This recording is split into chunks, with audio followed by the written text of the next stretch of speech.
Alhamdulillahi Rabbil Alamin wa bihi nasta'in ala umuri dunya waddin. Asyhadu an la ilaha illallah wahdahu la syarika lah wa asyhadu anna Muhammadan abduhu wa rasuluhu la nabiyya ba'dah. Allahumma salli wa sallim wa barik alaihi.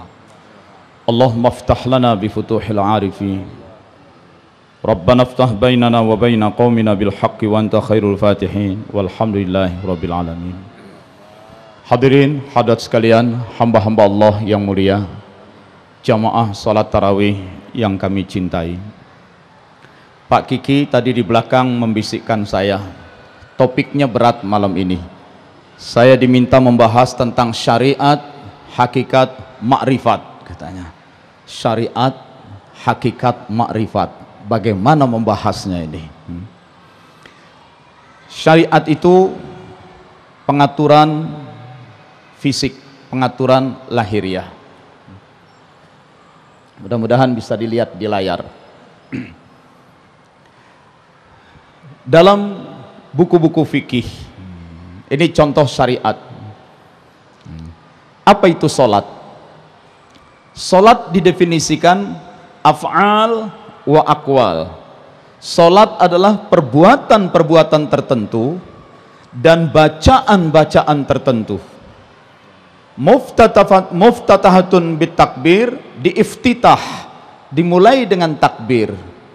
Wa muhtatamatun bitaslim, dan dikhatamkan, ditutup dengan salam. Jadi solat adalah bacaan-bacaan, perbuatan-perbuatan dan bacaan-bacaan tertentu.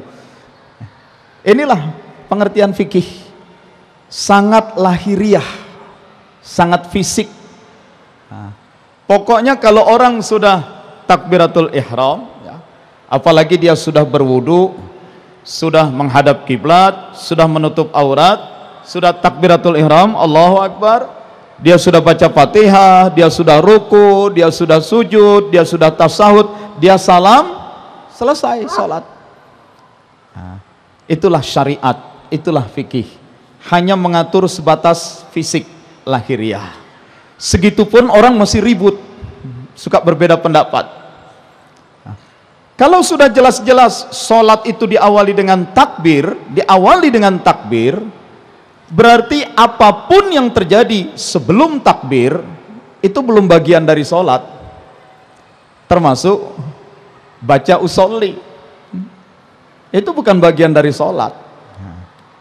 Lain dengan niat. Kalau niat harus ada, tetapi niat itu kan bukan usolli. Niat itu mahallun niyah fil qalb, tempat niat itu di qalbu. Jadi begitu Allahu Akbar baru mulai solat. Sebelum takbir itu belum solat, karena itu baca usolli memang bukan bagian dari solat, bebas-bebas saja. Mau dibaca boleh, tidak dibaca juga boleh. Kenapa harus dibuat usolli? Itu untuk memantapkan niat. Dengan salam, assalamualaikum warahmatullahi wabarakatuh. Dengan salam berakhirlah solat. Apapun yang terjadi sesudah salam bukan bagian dari solat, termasuk mengusap muka. Itu. Tapi kan ada hadisnya, nih Nabi solat selesai salam mengusap muka, betul. Tapi hadis-hadis yang ada pun menunjukkan, yang disebut Masjid Nabawi, tempat Nabi sholat, masjid zaman dulu itu belum ada tehelnya, belum ada keramiknya, belum ada karpetnya. Mereka sholat jadi pasir. Jadi selesai salam, yang mengusap muka membersihkan pasir. Makanya coba sekarang siaran tarawih di televisi di Mekah, biasanya ada itu ya, siaran tarawih dari Mekah. Bapak Ibu lihat saja.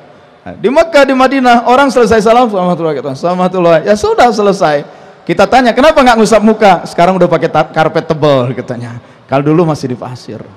Itu. Oke, kita tidak bicarakan soal khilafiyah usolli dan ngusap mukanya ya. Pokoknya dengan salam udah selesai lah sholat. Ya. Mau ngusap muka, mau dehem 3 kali nggak jadi masalah. Itu udah selesai kok sholat. Saya pernah sholat dari Mekah ke Madinah, di tengah jalan kami sholat di sebuah masjid, saya yang jadi imam. Selesai salam, ada yang colek saya dari belakang, saya tengok, rupanya orang Indonesia. Dia menjulurkan tangan ngajak salaman, ya saya terima salaman. Nah, dicolek lagi dari sebelah kiri, saya tengok, rupanya orang Arab Saudi. Anta tatakallam Arabiyah, kamu ngerti, bisa bahasa Arab? Saya bilang bisa. Kamu tahu nggak, selesai sholat, selesai salam, pakai salaman, musafahah, itu nggak ada contohnya dari Quran hadis, itu bid'ah, kenapa kamu kerjakan? Jadi yang satu ngajak salaman, yang satu ngajak ribut. Lalu saya tanya, ma ta'rif shalah? Kamu ngerti nggak definisi sholat? Apa itu sholat? Dia baca ini nih, sholat itu diawali dengan takbir, diakhiri dengan salam. Jadi kalau udah salam, sholat udah berakhir kan? Iya sudah, ya sudah selesai. Saya mau salaman kayak saya mau nyalain handphone, di mana bid'ahnya saya bilang. Dia bengong aja. Jadi dia yang bilang sholat itu dengan salam berakhir. Kenapa salaman tangan dipersoalkan dianggap bid'ah? Udah selesai kok. Mau salaman kayak mau baca koran, mau ini. Oke, tapi itulah contoh syariah. Syariah fikih mengatur yang lahiriah. Gerakan tangan, gerakan badan.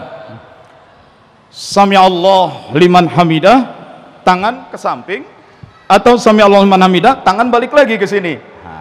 Itu persoalan fikih. At-tahiyatul mubarakatuh, asyhadu an la ilaha illallah. Begitu syahadat baru nunjuk. Saya ditegur sama orang, baca nggak hadisnya? Nunjuk itu bukan pas asyhadu an la ilaha illallah. Nih hadis, sejak awal Nabi itu sudah menggenggam 3 jarinya dengan jempol. At-tahiyatu lillah mubarakatuh salawatu taibatu lillah. Bahkan digoyang-goyangkan, digerak-gerakkan telunjuknya. Jadi saya kecil ikut NU, asyhadu an la ilaha illallah, baru tunjuk tangan. Begitu remaja saya ikut Persis, sejak awal udah begini. Karena bacaan saya kitabus shalah Ahsan. Jadi digerak-gerakkannya sejak awal.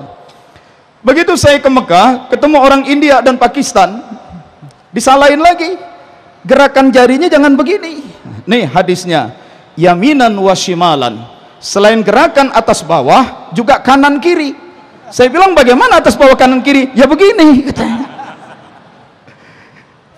Ini bukan mengada-ada Pak. Coba kalau Bapak pernah umrah atau pernah haji, orang Pakistan, India begini. Karena gerakan jari itu bukan hanya atas bawah, tapi juga yaminan wa shimalan, kanan dan kiri. Jadi begini. Nah, itulah fikih, itulah syariah. Urusan lahiriah, urusan fisik. Terus, kalau lahiriahnya sudah dikerjakan, takbirnya sudah, fatihahnya sudah, ruku sujudnya sudah, gerakan lahiriah sudah, apakah sholat langsung jadi khusyuk? Apakah sholat otomatis langsung makbul, diterima oleh Allah? Belum tentu. Kita akan lihat video ini. Di Arab sana, orang nyetir mobil, terdengar suara azan, dia ke pinggir, berhenti, wudhu pakai air dari botol, dia sholat di pasir, karena pasirnya kering, bersih. Jadi orang di sana sholat di pasir itu biasa. Saya pun kalau lagi di sana, ya sholat, di mana waktu sholat di pasir ya di pasir. Nah, ini contoh mereka yang lagi sholat di pasir.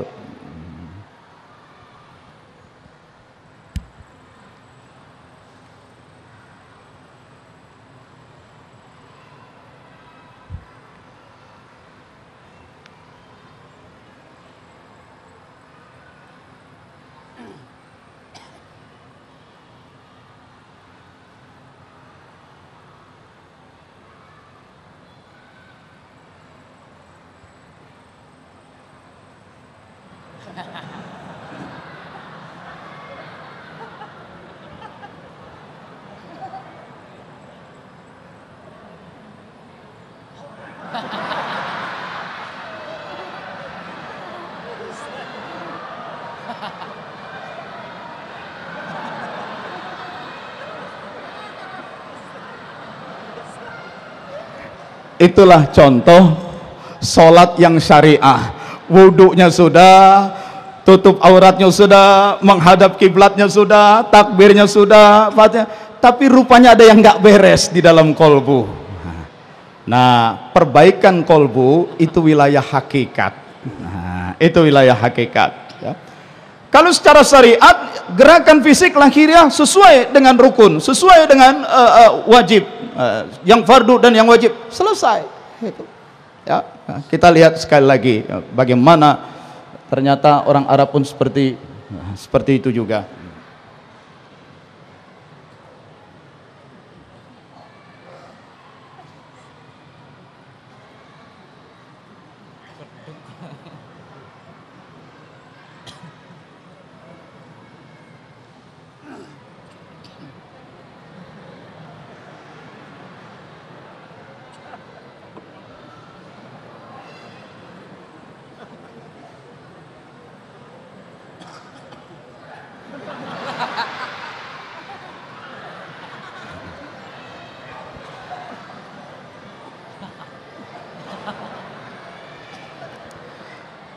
Oke.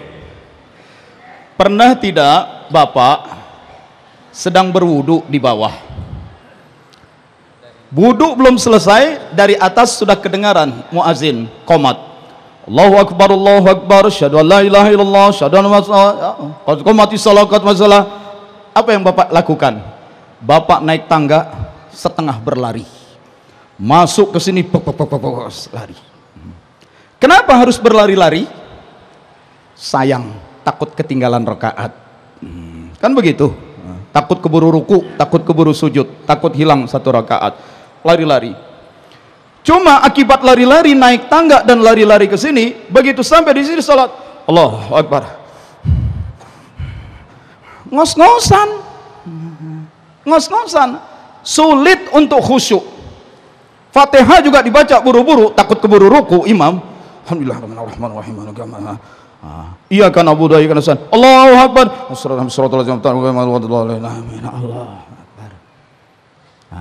Tapi secara fikih, secara syariat sah. Bapak sudah wudu, sudah tutup aurat, sudah menghadap kiblat, sudah takbiratul ihram, sudah baca Fatihah, sah. Meskipun terburu-buru, meskipun tergesa-gesa, meskipun nggak khusyuk, fikihnya sah.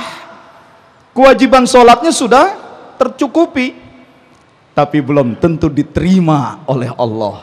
Salat yang terburu-buru itu nggak khusyuk, belum tentu diterima. Baca Fatihah sambil ngos-ngosan. Ya, karena itu Nabi ajarkan, kalau masuk masjid jangan tergesa-gesa, apalagi lari-lari. Mentang-mentang imam sudah mulai, tetap tenang, langkah tenang, jangan tergesa-gesa. Kalaupun ada pengemis, kasih dulu sumbangan ke pengemis. Nah, kita lihat apa akibat tergesa-gesa.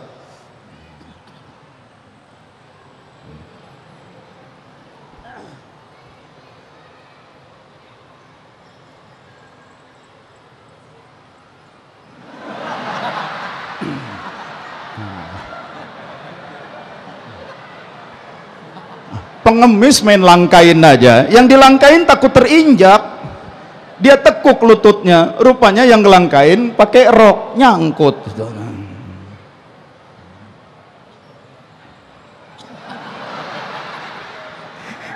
Imam kagak tahu makmum udah bubar, imam jalan terus. Tahu-tahu imam rukuk kok merasa sendirian.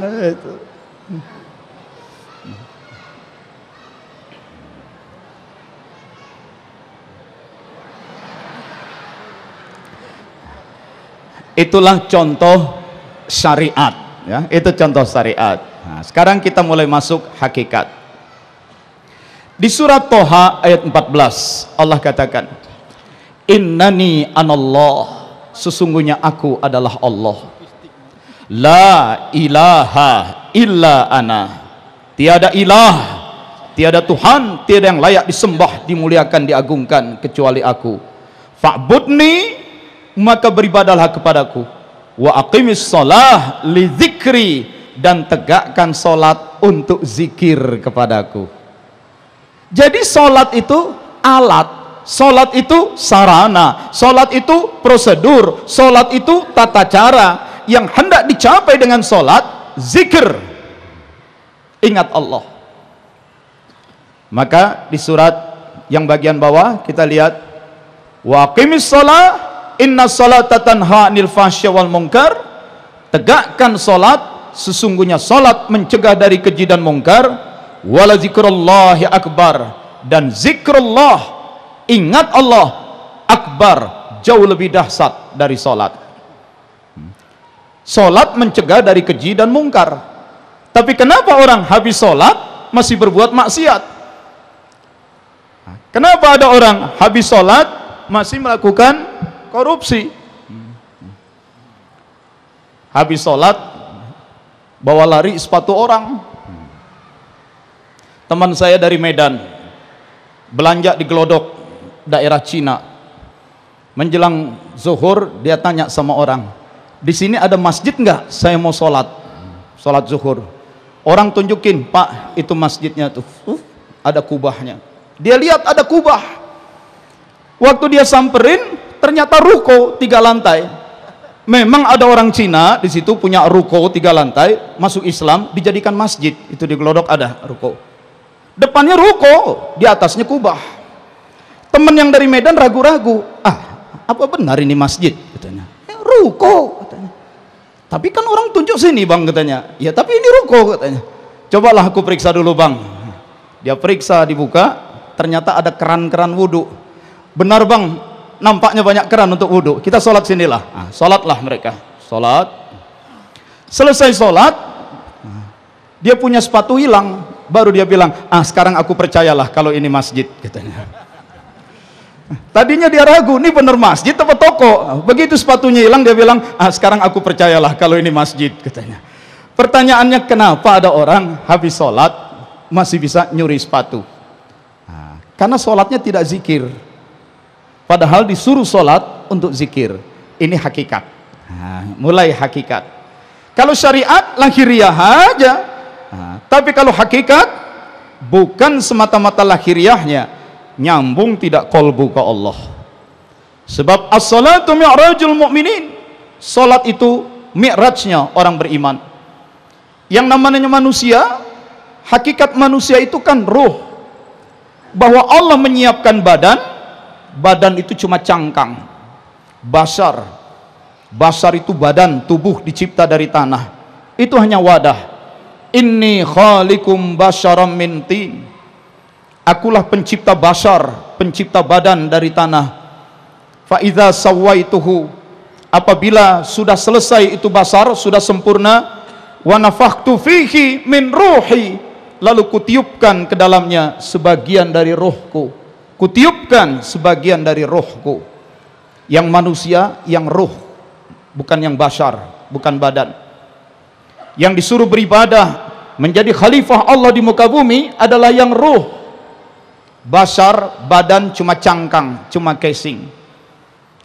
Dan nanti badan basar makin tua, mati.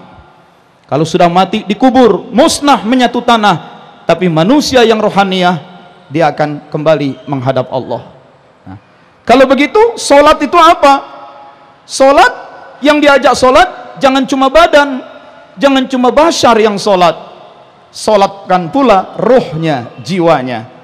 Buatlah kolbunya terhubung dengan Allah. Sebab hubungan manusia dengan Allah melalui kolbu. Buatlah kolbumu selalu ingat Allah, zikir Allah, Allah, Allah, Allah, Allah, Allah, Allah, Allah, Allah, Allah, Allah, sehingga selalu tersambung kolbumu dengan Allah. Ada mahabbah, cinta, ada iskun, rindu, ada roja, harapan, ada khauf, rasa takut, ada tawakul, tawakal, rasa berserah diri. Hamba yang kolbunya sudah tergetar mengingat Allah. Allahu nurus samawati wal ard. Allah cahaya langit dan bumi. Allah akan memancarkan nurnya ke dalam kolbu orang itu. Ini solat hakikat.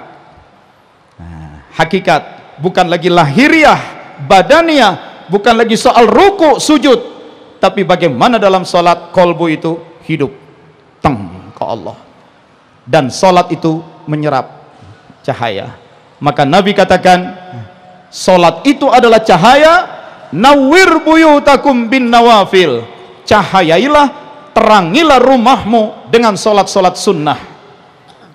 Seorang perempuan mengadu, ya Rasulullah, aku ini perempuan, kalau lewat tengah malam keluar dari rumah sendirian untuk ke masjid solat tahajud, bagaimana hukumnya perempuan keluar rumah sendirian untuk solat tahajud di masjid?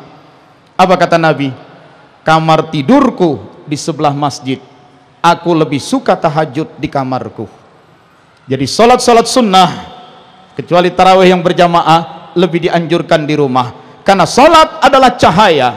Dari mana cahayanya? Allah nurus samawati wal ard, Allah cahaya langit dan bumi. Dan orang yang sedang sholat, kolbunya nyambung ke Allah, dia menyerap cahaya ilahi. Ini sudah masuk wilayah hakikat, bukan lagi fisik lahiriah. Nah sekarang yang ketiga, ma'rifat. Ini udah mulai puncaknya, agak susah. Ma'rifat. Contoh sholat ma'rifat begini. Waktu zuhur minggu lalu, pernah 2 minggu lalu saya contohkan. Bapak Ibu coba lihat tangannya, begini tangannya, lihat, perhatikan tangannya. Itu tangan lentur, lentur, karena ada otot, ada saraf, ada otot, ada saraf, lentur. Coba perhatikan tangan Bapak masing-masing. Tangan siapa itu? Tangan siapa? Tangan Allah. Ini milik Allah, dicipta oleh Allah, yang mengurus Allah, yang bikin jaringan sarafnya Allah, yang bikin susunan otot Allah, yang menyempurnakan bentuk tulang Allah. Begitu lentur karena Allah yang buat. Milik siapa ini tangan?